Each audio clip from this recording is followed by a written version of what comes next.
This video is an open letter to the world. Enough. We have had enough. We as Africans are sick and tired of being belittled and overlooked for somebody else's humanitarian agenda. So allow me to make this abundantly clear. Africa is not a country. It is a continent, a big one, with 54 countries and a lot to offer. We could fit North America, China, and Europe in our borders and still have space. We are one of the biggest continents on the planet, and yet conveniently overlooked. When you ask me questions about Ebola, you should know that I've never even been to West Africa. I am 4,000 kilometers away, and whilst I know enough to differentiate the countries and some of the general customs, I cannot even begin to tell you what it's like there. When I tell you that I live in Rwanda, and you ask me, isn't that dangerous? I'm genuinely appalled by you who claim to be knowledgeable and up to date with global affairs, but you don't know that the genocide ended 20 years ago. When I told some people that I am Zimbabwean and South African, but I live in Rwanda and I've moved around to several countries in Africa, I was asked whether I was a refugee, because I couldn't possibly have the wealth or reason to travel around my beautiful continent without the threat of death. I refuse to stand any longer and let people tell me about the country Africa where I'm from, where we are too poor to function, our government singular is corrupt, and we have no idea what we're doing.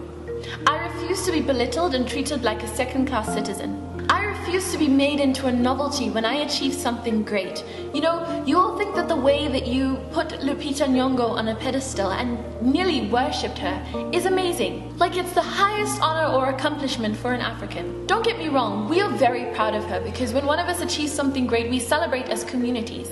But if you think that you've painted Africa in a positive light through her, you've actually done the opposite. When you make someone an idol like that, it says to us that you are so surprised that an African could achieve something that great, like no one has ever done it before. Our continent is full of amazing and inspiring Africans who are making a difference in their communities. So it's not a surprise to us when one of us succeeds exceptionally. It seems like you think that is all we have to give, and that couldn't be farther from the truth. We really have gotten the raw deal throughout history. We've been looked down upon, colonized, our resources have been stolen, we've been segregated, subjected to violence, institutionalized racism. We as Africans have accomplished so much. Nelson Mandela, Desmond Tutu, Paul Kagame, Wole Soyinka, Wangari Maathai, Strive Masiyiwa, Chimamanda Adichie, just to name a few. Why can't you see our achievements rather than the single story of poverty and helplessness? So I want you to do a few things for me today. Take a mere 5 minutes out of your day to open Google and look up the map of Africa. Look at the different countries. Learn a little bit about them and the great things that we have achieved. Never address Africa like it's a country again. Next time you refer to a place in Africa, be specific. Don't ask if we speak African. Don't confuse it with Afrikaans, which is a Cape Dutch language mostly spoken in Southern Africa. Don't ask if we know each other just because we're from the same continent. Do not ever assume that we are poor or refugees. Don't ask if we live in huts. Don't ask if we live amongst wild animals. And remember that we as Africans were performing successful C-sections and brain surgeries thousands of years before European doctors took it upon themselves to wash their hands before surgery so that their patients would stop dying. We have been asking for years to be respected, to little avail. But today I put my foot down and I am calling you out. To quote Kapuscinski, the continent is too large to describe. It is a veritable ocean, a separate planet, a varied, immensely rich cosmos. Only with the greatest of simplification can we say Africa.